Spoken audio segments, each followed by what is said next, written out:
जय हिंद दोस्तों। आप सभी का स्वागत है हमारी यूट्यूब चैनल आशा क्लासेस डीएम पर। मैं हूं दीपक कुमार, आपका टीचर, जो मैं आपको पढ़ा रहा हूं इस टाइम मध्यकालीन भारतीय इतिहास का खंड।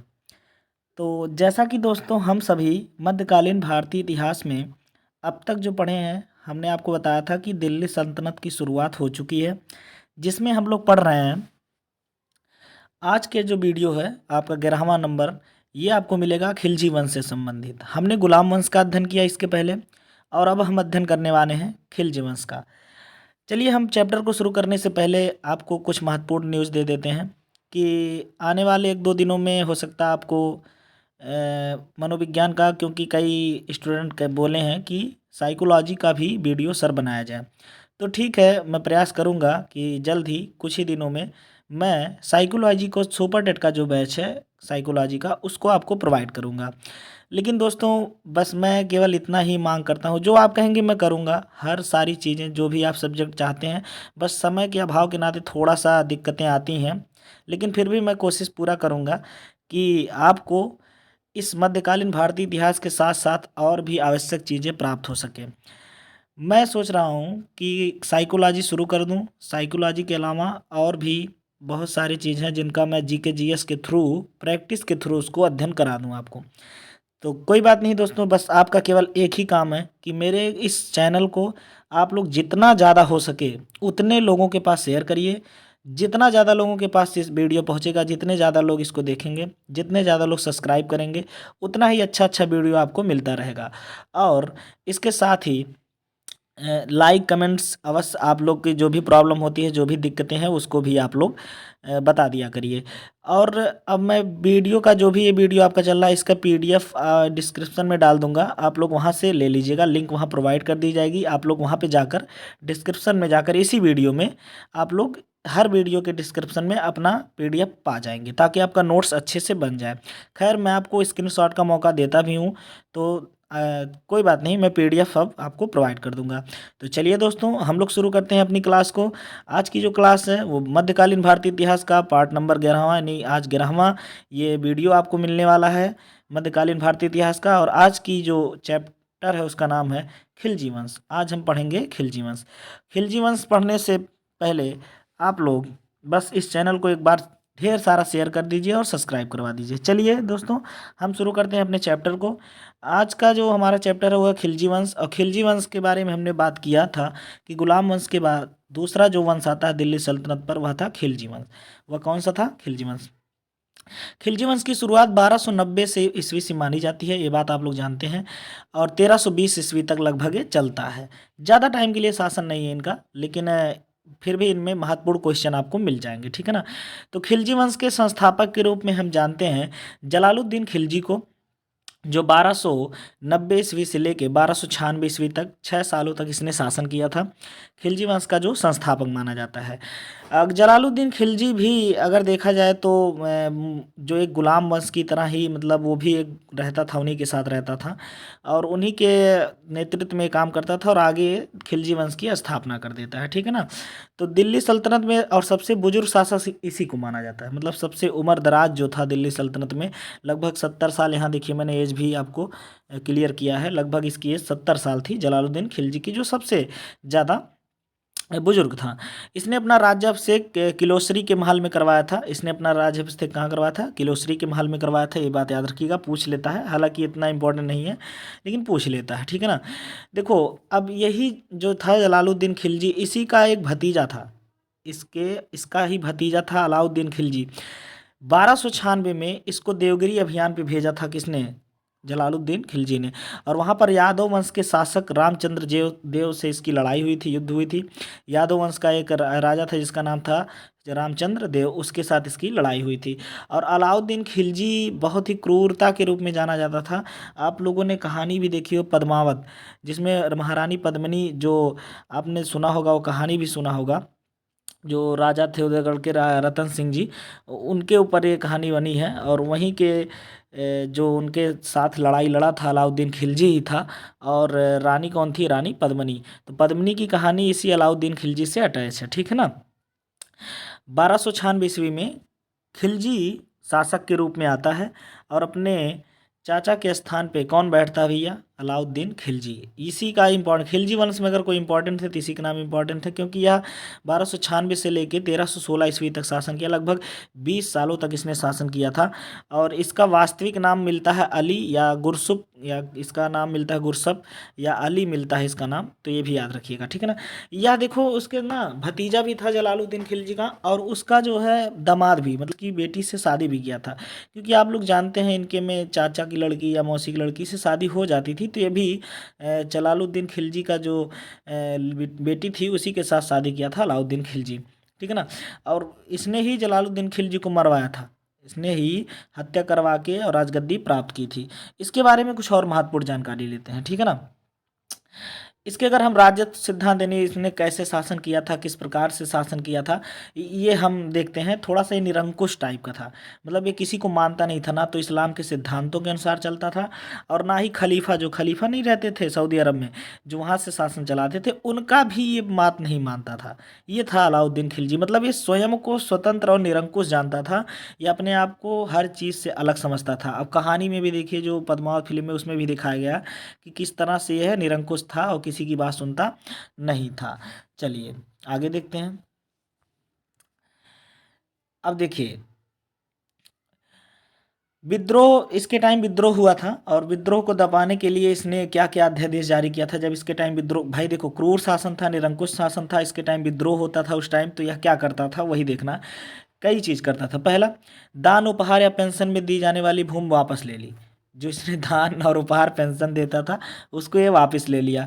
और गुप्तचर विभाग की स्थापना की थी, ये बात याद रखिएगा।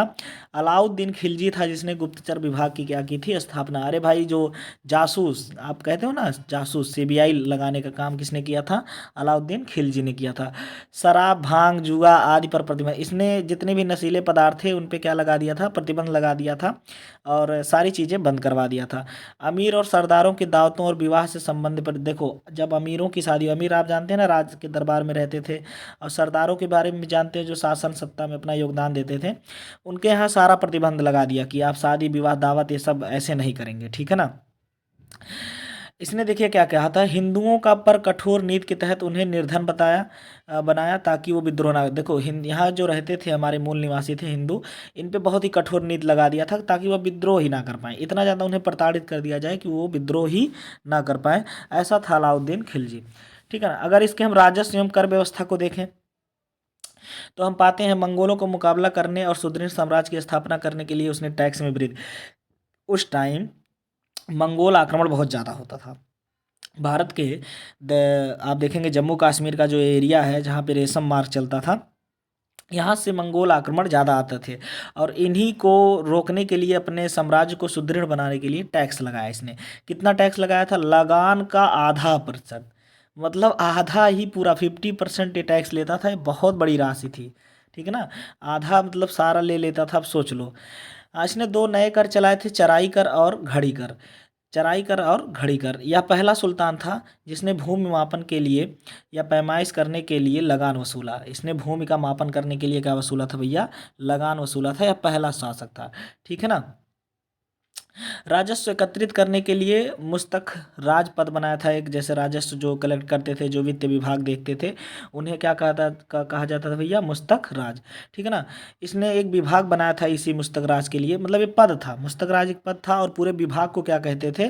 दीवाने मुस्तक राज, मतलब पूरा विभाग ही इसके अंडर में होता था, दीवाने मुस्तक राज। और यह पद किसके अंडर में होता था? मुस्तक राज के अंडर, ठीक है ना। अगला देखेंगे सैनिक सुधार।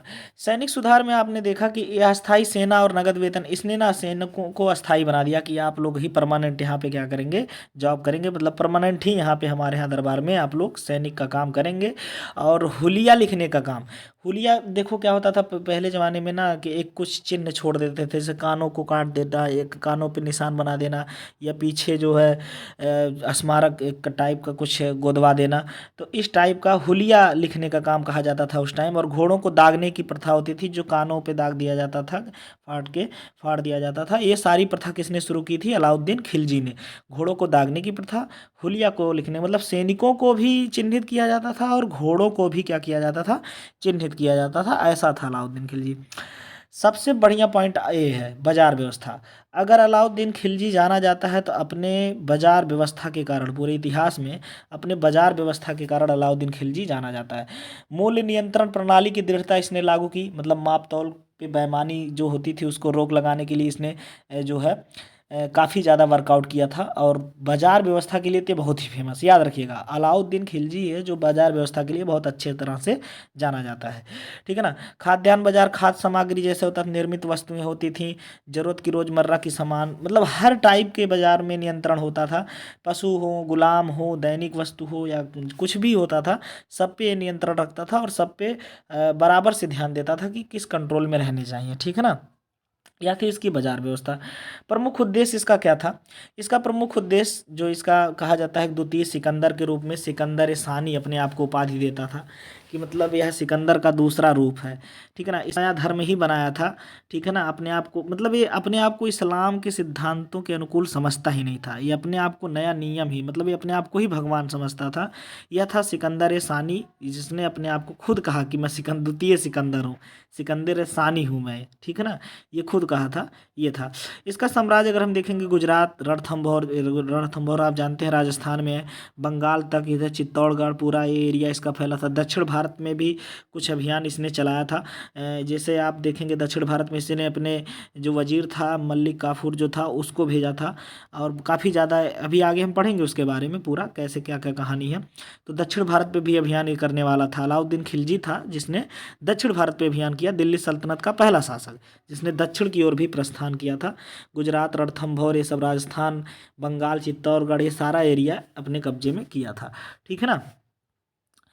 हाँ देखो, गुजरात विजय में इसने मलिक काफूर, ये मलिक काफूर एक प्रकार का ट्रांसजेंडर था, हिजड़ा था, किन्नर था, जो गुजरात विजय के दौरान इसे वहाँ से प्राप्त हुआ था। जब गुजरात में विजय किया था तो उस टाइम इसे प्राप्त किया था, और इसी के नेतृत्व में, मैं अभी बताया ना कि मलिक काफूर के नेतृत्व में ही अलाउद्दीन खिलजी ने दक्षिण भारत का अभियान किया था। दक्षिण भारत में जितने भी अभियान ले गए था वो मलिक काफूर के नेतृत्व में ले गया था। ठीक है ना। हाँ, इसका प्रमुख सेनापति लेकिन कौन था? इसका प्रमुख सेनापति अगर हम देखेंगे तो इसका प्रमुख सेनापति था जफर खां, जो मंगोलों से लड़ते हुए मारा गया था। वह प्रमुख प्रिय सेनापति इसका था जफर खां, और वही लड़ते हुए मंगोलों से क्या हो गया था, युद्ध में मारा गया था।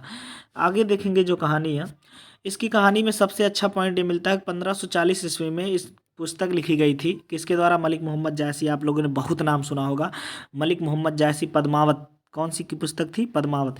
महारानी पद्मिनी की कहानी मिलती है इसमें, और राजा रतन सिंह जो चित्तौड़गढ़ के क्या थे, राजा थे उस टाइम, राजा रतन सिंह, इन्हीं की पत्नी थी रानी पद्मिनी, जिन्हें पद्मावती भी कहते थे, और इन्हीं की कहानी है किसमें? पद्मावत में। ऐसा माना जाता है कि रानी पद्मिनी बहुत ही खूबसूरत, उस टाइम बहुत ही सबसे सुंदर वो थी, और उन्हीं को देखने की लालच में अलाउद्दीन खिलजी केवल उन्हें जीतना चाहता था, केवल उन्हें देखने के लिए, लेकिन सफल नहीं हो सका।